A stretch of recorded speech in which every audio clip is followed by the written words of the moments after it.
Hello and welcome to this HFS podcast. My name's Steve Dunkerley. Hope you're well and staying safe as the lockdown is either easing or being reintroduced depending on where you are in the world. Now, economic predictions are of course grim, with the World Bank predicting a decline that's more than twice as deep as the 2008 recession. And within the business services and IT space, HFS sees a 10.2% decline. But in spite of all these difficult times, certain companies have been able to pivot and actually accelerate their digital transformation journey. So I'm really pleased to have executive leaders share their stories of how they've been able to navigate in what HFS calls the paradigm shock. And we're going to explore the shock from a sort of recent short-term perspective, sort of when working from home became enforced, as well as a sort of medium-term and long-term perspective. And in a moment, it'd be great to hear from you, Phil, the CEO of HFS, as how you describe what's happening in what you call the have-to-have economy, and where you see bets being placed by enterprises to help keep them stay infinite players in these uncertain times. But before we do that, I'd like to get our audience better acquainted with everyone. And it's great to have you with us today, particularly Marie and Marina. Both of you are great friends of HFS.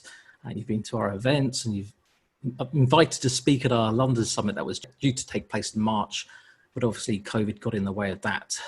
So it's great news that you're both with us here on a virtual stage today. And first of all, Marie Myers from HP, you're joining us all the way from Houston, Texas.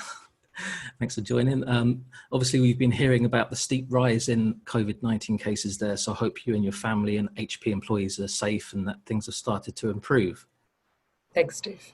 Yeah, okay, good. And HP, of course, being sort of the household name by nature of its business, supporting the work from home phenomenon as one of the main global players for laptops and printers. And I guess work from home has meant a strong continuous demand for your latest hardware from anyone working from home. Be fair to say, Marie? That's absolutely right. We're pleased to say that mobility is the new headline. So we've seen great demand, certainly, as students have migrated to work from home, along with all of us, just like today. So we all need laptops. I see the laptop as the new smartphone these days, Steve. Yeah, exactly. And we also noticed that your job title's changed. Until recently, you were sort of the Chief Digital Officer, and not long before that, the Global Controller of HP, with a stint of UiPath CFO in between that. So tell us about your current role. It's intriguing. Yeah, actually, I stepped in just recently as the Chief Transformation Officer of the company, even, Steve. So I never imagined that first rejoin HP, first 2 weeks back, I'd spend the rest of my time in lockdown working on digital transformation. So the transformation at HP has, if anything, been accelerated significantly by COVID. I mean, first of all of us, in the world have had to learn how to really work with this new normal, so to speak. Being mobile was kind of like a concept before the COVID pandemic, but now it's just the reality, right? Whether for HP, it's meant that we've really had to kind of pivot and refocus our business and agile. But moreover, in the role that I'm in, it's kind of given an enormous burning platform to digital transformation at HP. So I've got a significant charter to help really drive that transformation and accelerate it through the pandemic. And must admit, it's a lofty challenge, Steve, but very exciting one. So glad to be here today to share some of those experiences with you and Marina. Good stuff. And Marina Bellini from BAT, great to have you on board as well.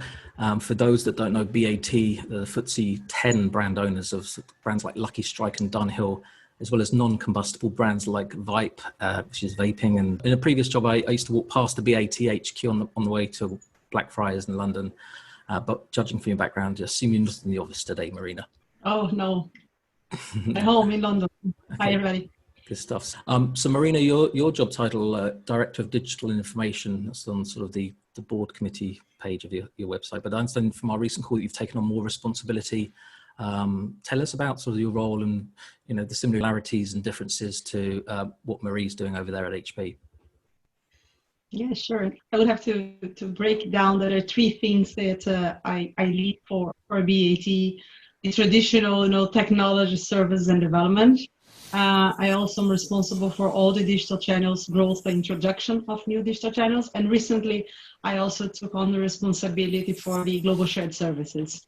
So the way I define together with our CEO is, the equation of knowledge times process times ways of working should be equal to exponential value. So driving that across the organization, either by an end market perspective or a functional perspective.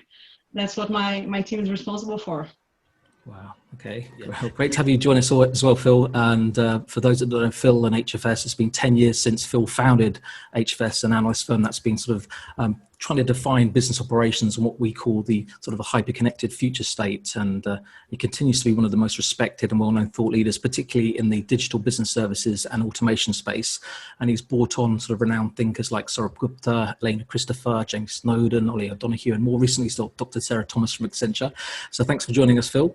Yeah, thanks, Steve. Actually, I think it would be quite good, Phil, if you could sort of set the scene in terms of the stages that we've gone through already during the pandemic, where we're heading, sort of a type of economy we're in at the moment, and the types of bets you see being placed to secure the future of a company's operations.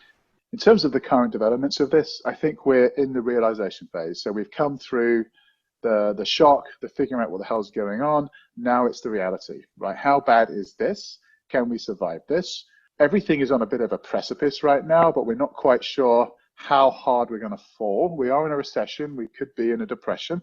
There is contraction of the economy everywhere, and it's worse in certain places. But as we come out of this, having some contraction isn't necessarily the end of the world. The bigger issues are going to be, obviously, massive unemployment, how to get people back to work, how to make smart reinvestments.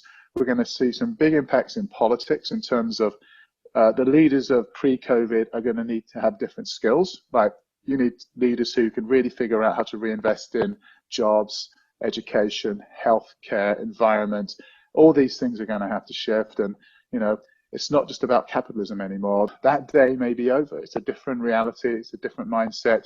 And we've just got to very quickly get used to this situation and make the changes we need. But I have faith in human behavior.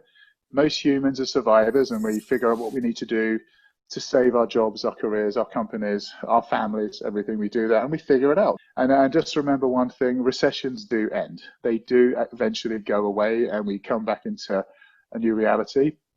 And it may be a slightly more humble one where we appreciate things better in life, like friends, people. We appreciate money.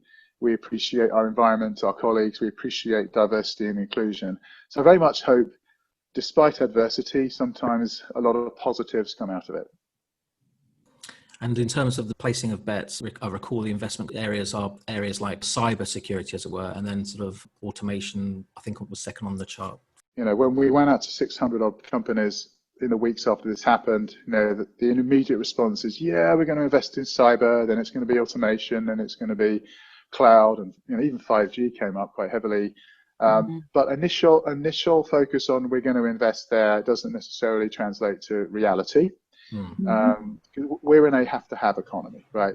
If you have a nice-to-have project, that's probably not going to happen right now. You need to have work that your company has to do to meet these criteria to stay in the game. So automation is going up a level to, we've basically got to have a digital workplace-based business where, you know, our employees are plugging in to an experience where you're in a digital duality with your customers now. And we need to have very well automated platforms that can help processes run right through the whole customer to employee system. So you've got to make that happen, and you've got to make things that may have taken 2 years take 1 month, right? And then there's things like cyber where you've got to make sure you're not exposed, because the surface area for security hacks and risks is huge right now, and you've got to make sure you've got the right support there. So as we look at how this evolves, companies will invest in things they have to have. Automation is extremely important, but it's not, oh, let's go buy another 100 licenses of bots from whoever. It's, can we just do something more with what we already bought? Can we make this work? Can we actually have a plan here? Why are we buying this sort of stuff? Everybody's offering RPA now. It's like, you don't have to really pay a lot of money for this stuff, but do we have the capabilities and partnerships to get there? Yeah, I mean, it's lots to discuss, Phil, and bring in sort of Myers Marina about this big move to working from home, first of all. Tell us about sort of the journey that you've been on and your teams have been on, and the importance you're placing on sort of employee experience to ensure everyone's tooled up and supported.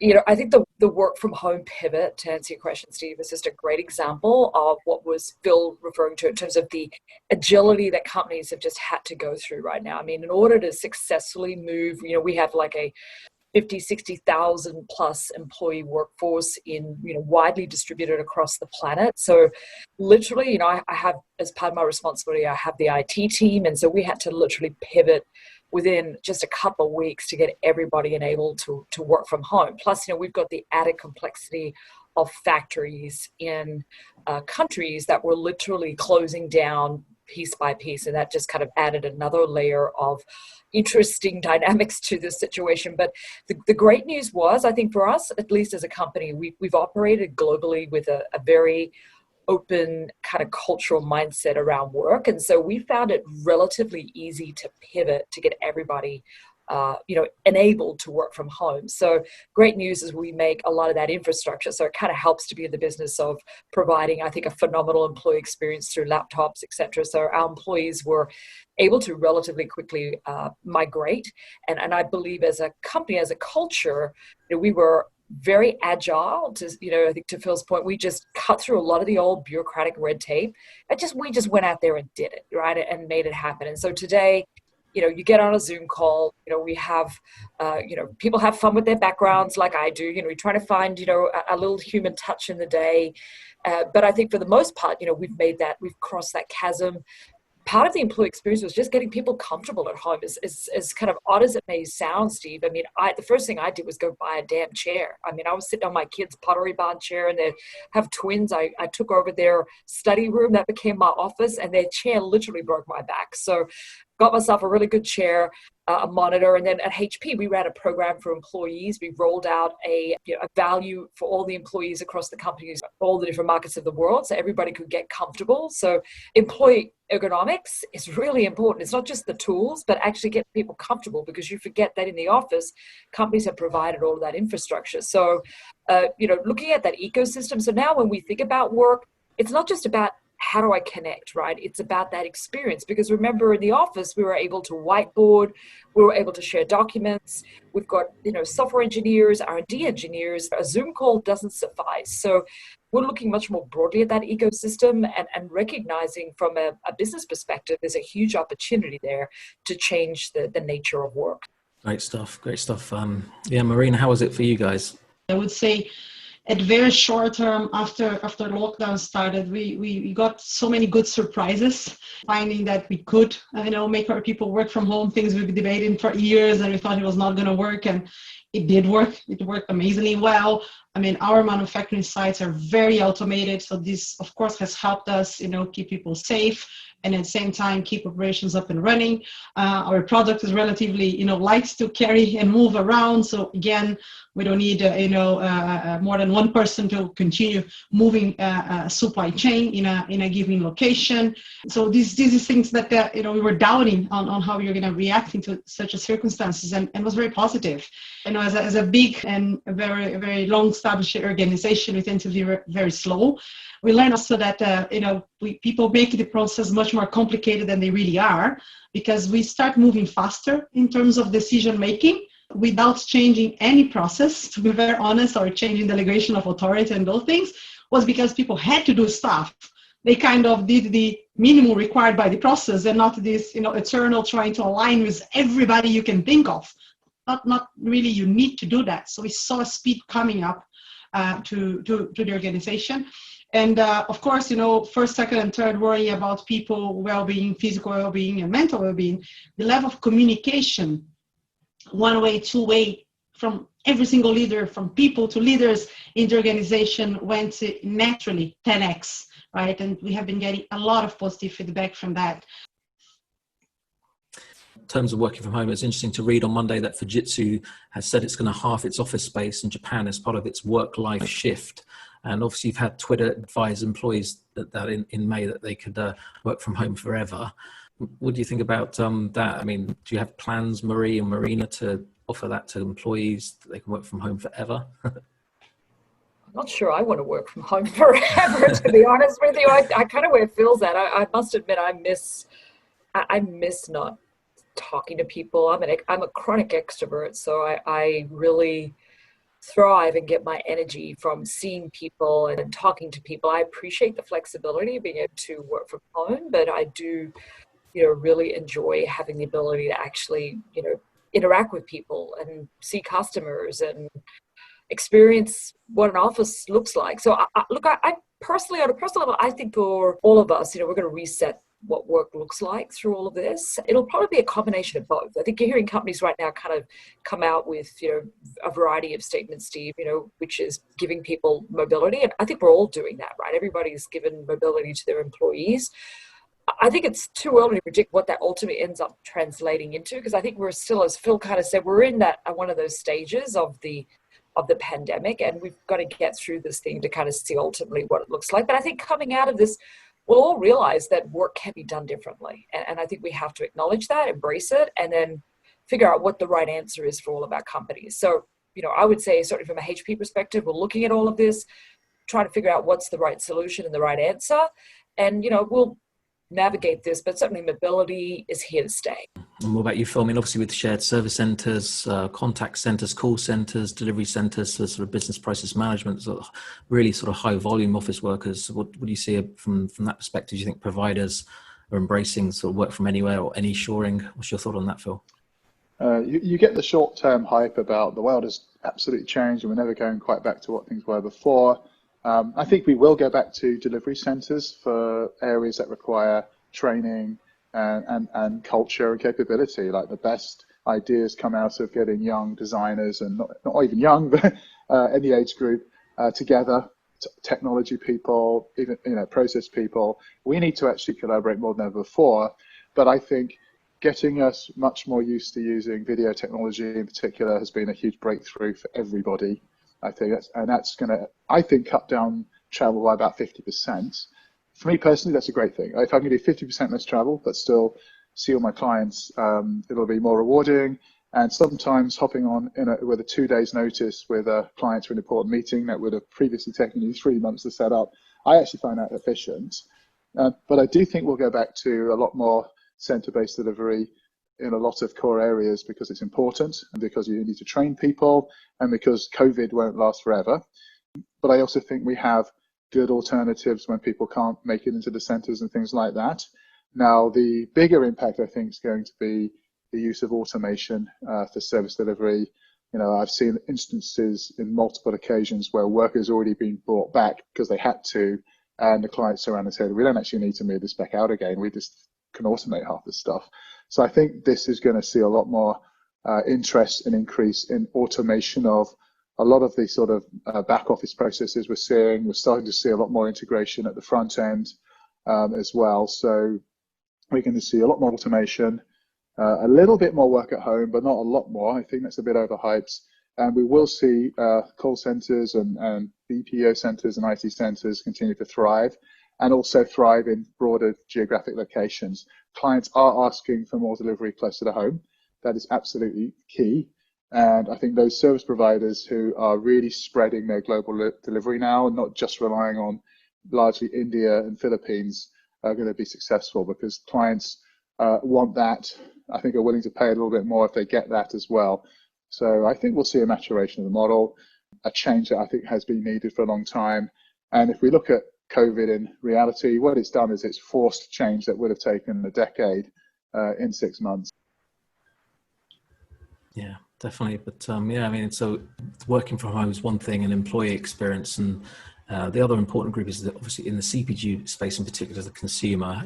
Obviously with the pandemic, consumers are not so happy about going to the shops. They want a seamless online experience and purchases to come direct to consumer. To what extent is the focus on CX a priority? Maybe Marie, tell us about how important that is to your role. Yeah, no, look, as part of the digital transformation we're driving, the whole pivot to online is, it's front and center, right? If it's not right up there as number one, number two, number three, it better be. And so for us at HP, first of all, I think about myself and how all of us are living. We're living online, right? We're working, we're buying everything we eat practically. If you're here in Houston, Texas, you're using Instacart. Our lives are driven by, basically I bought my jacket, actually. I bought this for myself online. I haven't been to a store for months, Steve. So, this is forced companies to either, survive. And I love Darwin's quote, which is, only the fittest survive. And it's more relevant today than ever before. And if companies don't adapt to this environment very quickly. And a lot of folks were kind of, laggards in this space. They had dabbled in online, but they still had their traditional bricks and mortar. And you're seeing just this wave of bankruptcies, right? As folks who have kind of hung on to that way of operating, just simply, they're just not going to make it.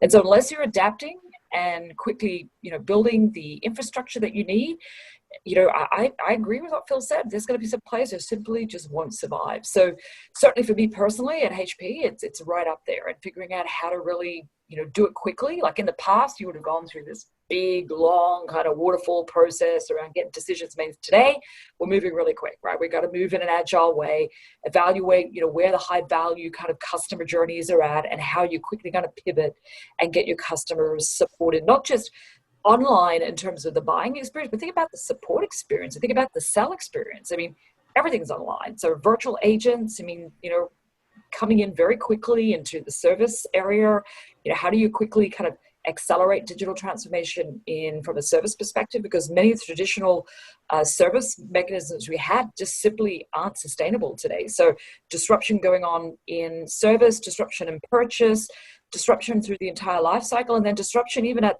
in the traditional sell. I think that's an area that now folks are really starting to lean in on and say, hey, the way we used to hunt and farm ain't going to be the way we're going to hunt and farm for the next few months. So how do we move to social selling?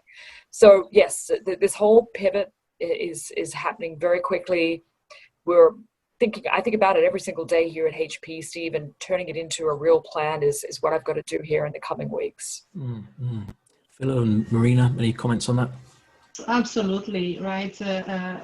Creating this new consumer experience, real consumer, employees, partners, it has been front and center, and I think part of the enablers of the acceleration we've seen in the last month, and it's here to stay. Right? So e-commerce for us, direct to consumer, some markets grew 2x, 3x, some markets 10x.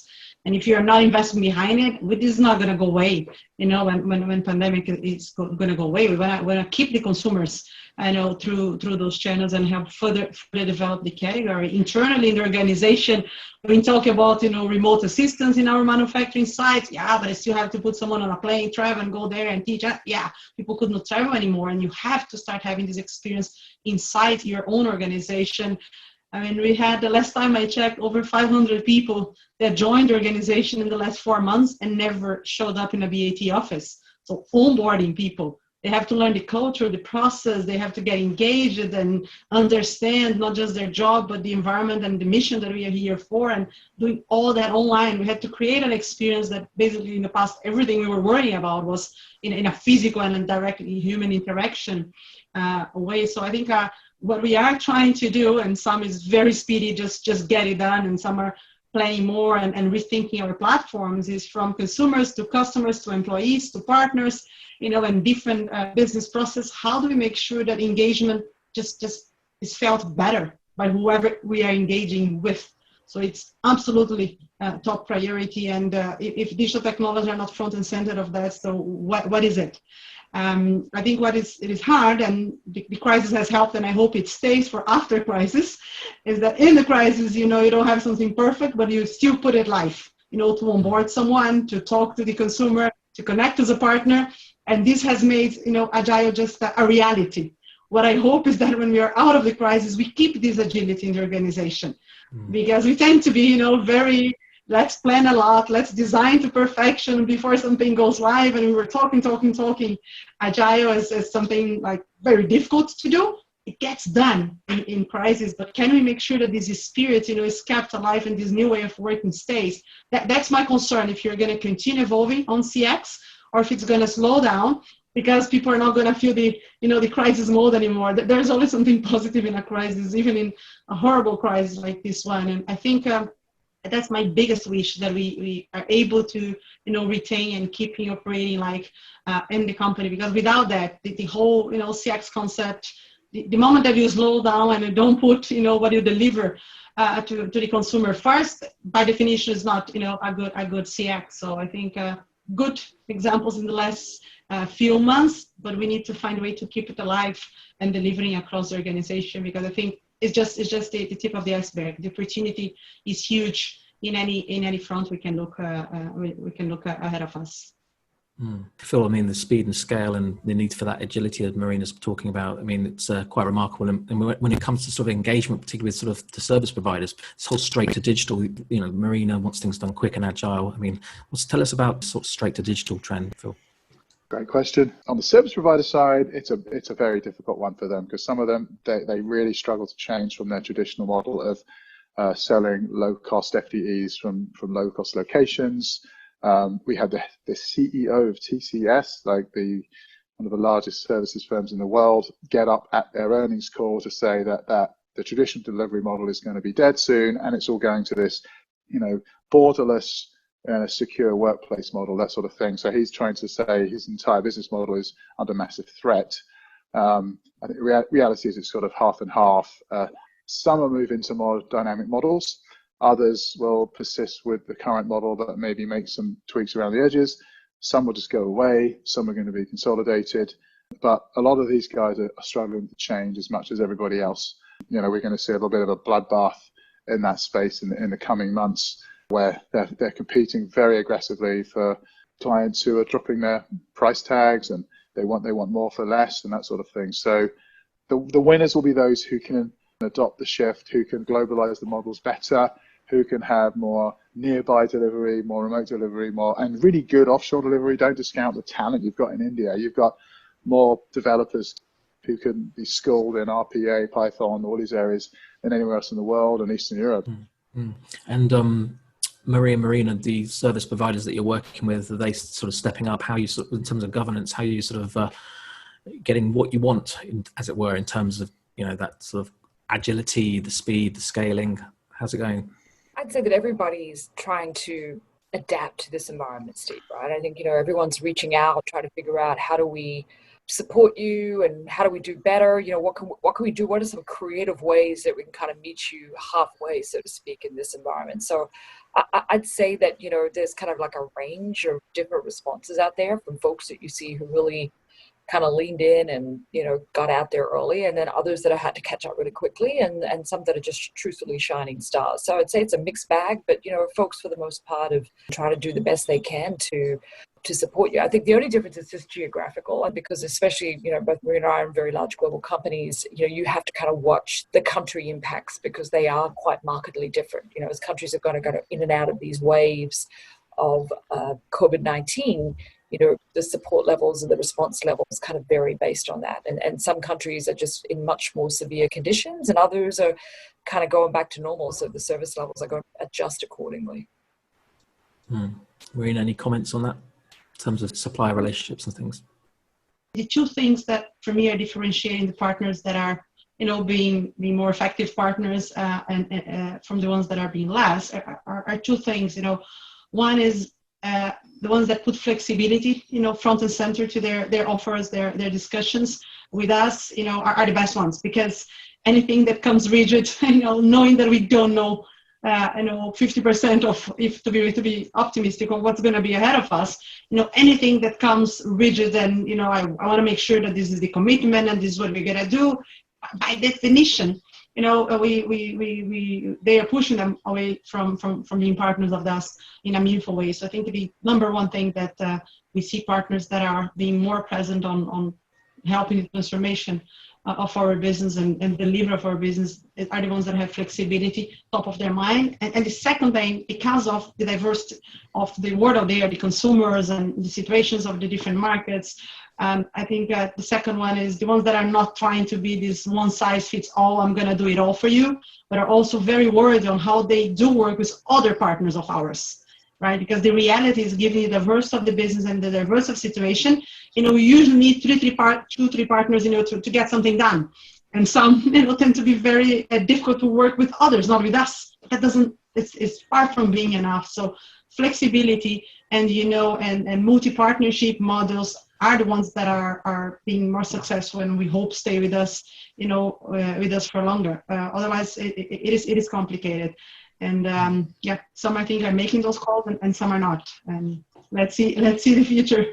But I would bet that the flexible ones and the ones that are learning to work with competitors and other partners are going to be here for the long run. Okay. Actually, one of the other things I wanted to talk about with the lockdown, sort of testing our resolve somewhat, I was quite keen for you to share some of your key inspirations. And Phil was talking a bit about the whole models are changing. And Phil, I know that Simon Sinek's been a sort of key influence of you lately. Yeah, no, I've read Simon's stuff for a long time, having met him a couple of times in the past, and the whole of start with why mindset. He was the first sort of big thinker to sort of out the millennial behavior. He stereotyped them a bit, which was that fun but also thought-provoking. But he wrote the book The Infinite Game over a year ago now, and he said in that book, we're going to get to a world where it's a fight for survival. And everyone was like, are you crazy? Like, we're in the most beautiful economy ever.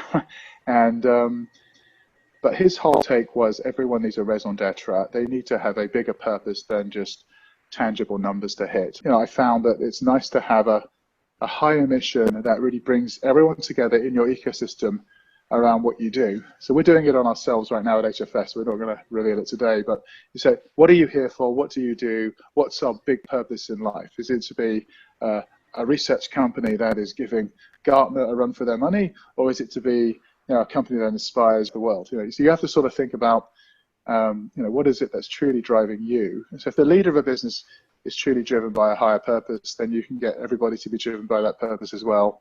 And he came up with some really good ideas on, how that works. Lego, I think in 2003, they nearly went bust. They were actually looking to get out of the Lego brick because they thought it was obsolete and go into new markets like theme parks and movies and things like that. And they had to go to like a global insights group and figure out that they actually needed to change their whole mantra, their whole raison d'etre. And they just said, we just want to inspire the builders of tomorrow, right? Microsoft's another great one where they had to go through a huge cultural change to come out as one of the most high value, innovative companies in the world. But they weren't like that 7 or 8 years ago, where it was, besought by P&L wars and sort of just milking their cash cow, that sort of thing. They came up as a business that really meant something about empowering people. So that's really what it's all about. And I think during times like this, it's a lot more about why are we here? What are we doing? What's inspiring us? What are our goals in life, and what are our goals with our industries and our businesses? And Marie, when you've spoken at our HFS events, I know that you've mentioned people like Luke Williams and Shane Wall a few times. Tell us about why these guys are so influential for you.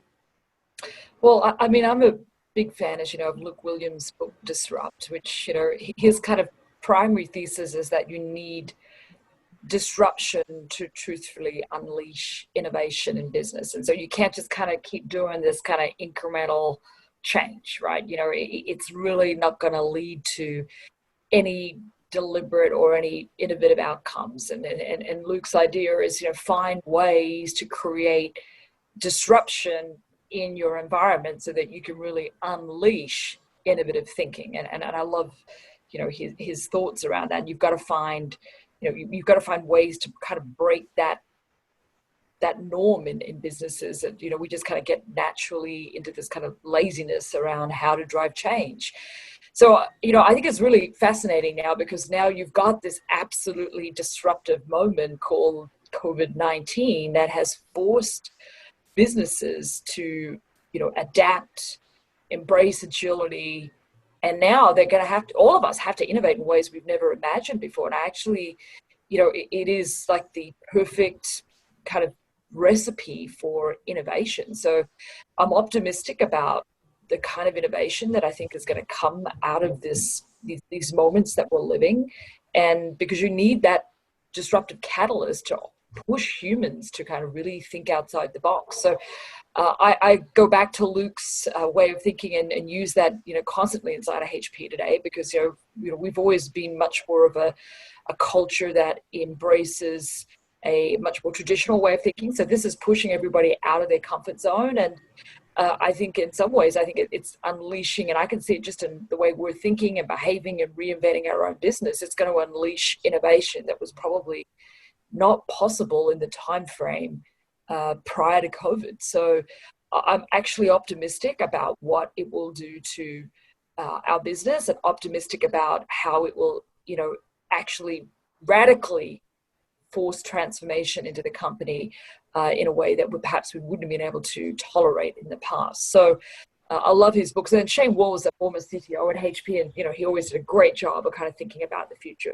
I'm a bit of a people always say you always like to look 3 to 5 years ahead and think about what the world's looking like, and Shane's team did a phenomenal job of kind of articulating the mega trends and what were the kind of like 2 to 3 things that were really going to shape the world year on year.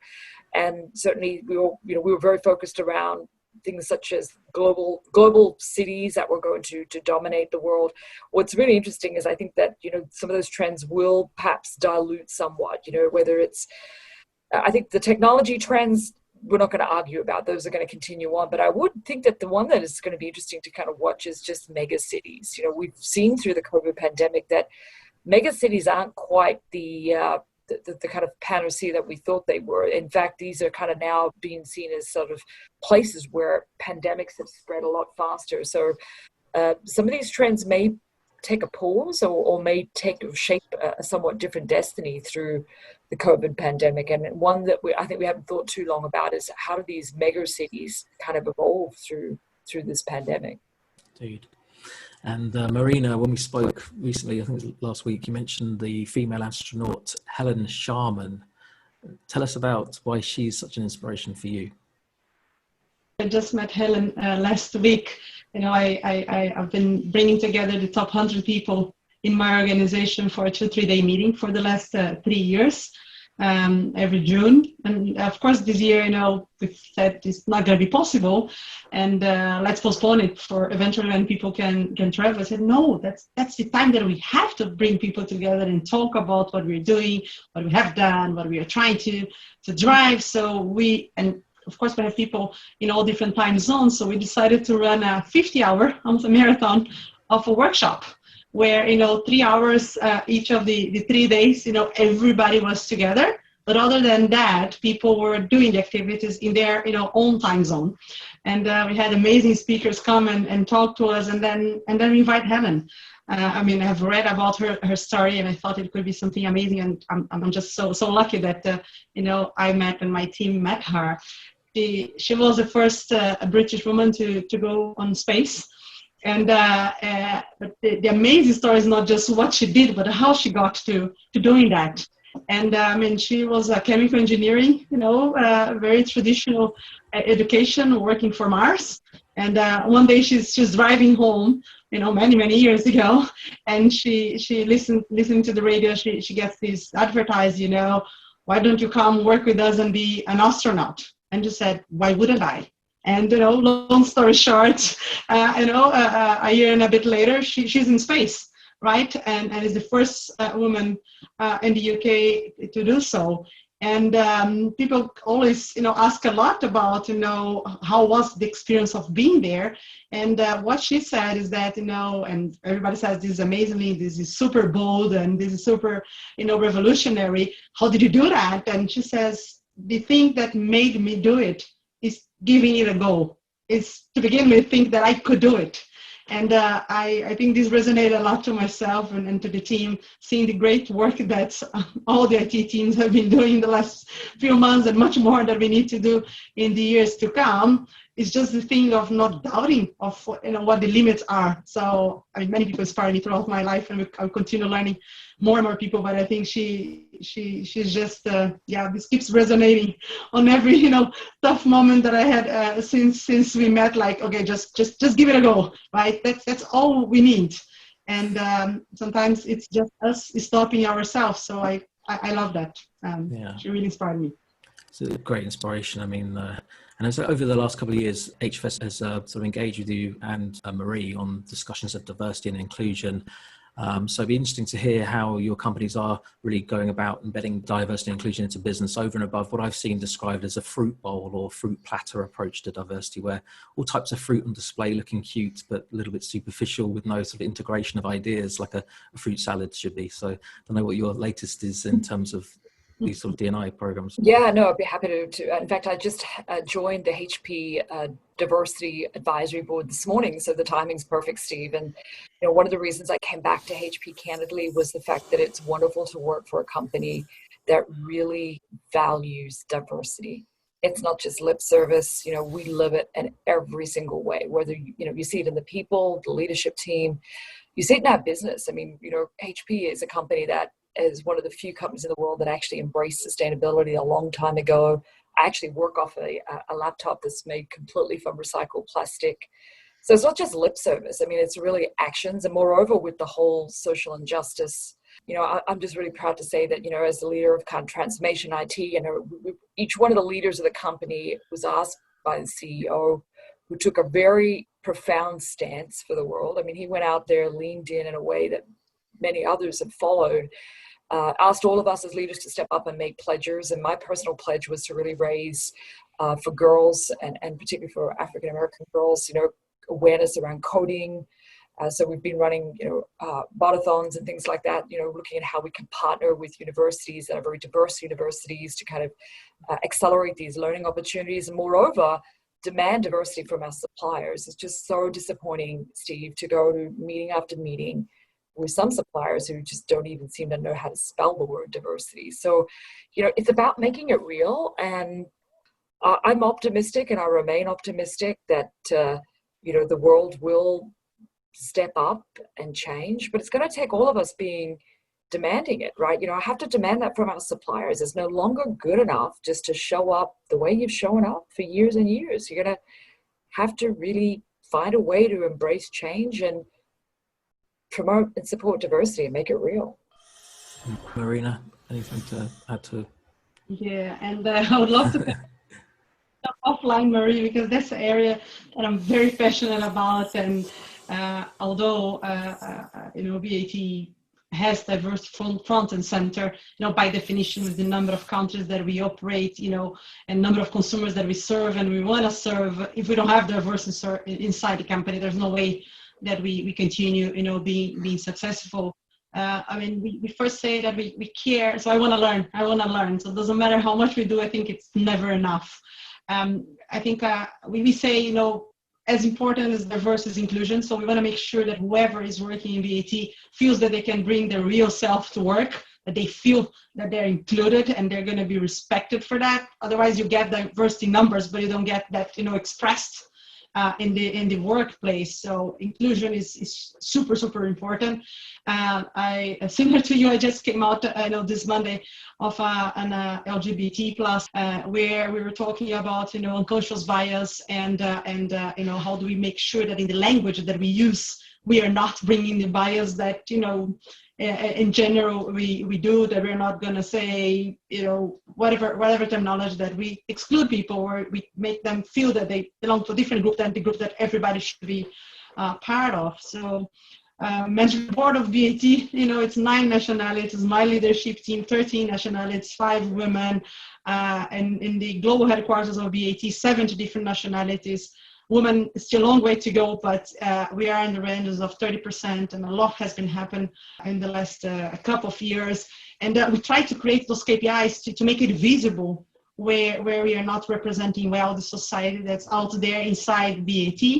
But again, it's never enough. There's not enough, KPIs that we can look at and work to make them better, because I don't believe in any successful company in the long run if D&I is not front and center on how you run the business. And great ideas of today, once they are done, they are just opening new gaps for us. So great progress, but long journey ahead of us, because the world, it's not mature in the sense from everything that Marie just mentioned that we see happening out there. And let's keep this front and center forever. Indeed. Phil, I think HFS is a pretty diverse organisation, so. Well, we could be more diverse. Obviously, over half our staff are female. More by merit than anything else. We just seem to find more talented women than men. So I was a little shocked when the Black Lives Matter movement kicked off, and then I thought, why do we have racism? It's 2020, and I was completely baffled for about a few days on this, why this was all coming out, and I just there was this realization at how endemic racism had become in our society that we weren't even conscious of it anymore.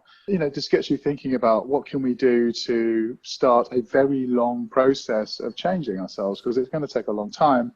And the first things we're doing is completely changing our hiring policies to make them much more consciously inclusive. Like, how do I know that I have a fair number of black people as well as women and other races and minorities applying for jobs in our company? How do we do more regular, ongoing investigations of our conferences that we hold to make sure we're getting solid inclusion of people coming? I don't just want to stick women and black people on panels and things because of their color or their gender. I want to do it because we're getting the best and brightest together in an inclusive way where we can share views and ideas and that sort of thing. And we've started a whole process in our business on really how do we build this into everything we do. Just start to changing the way we think. It's all we can really do right now. It's difficult to get into what exactly should everybody do in terms of a policy. I think a little less about dwelling on the past and thinking more about how do we change and move forward, I think would help. I definitely think every business leader should take a very close look at your employment practices.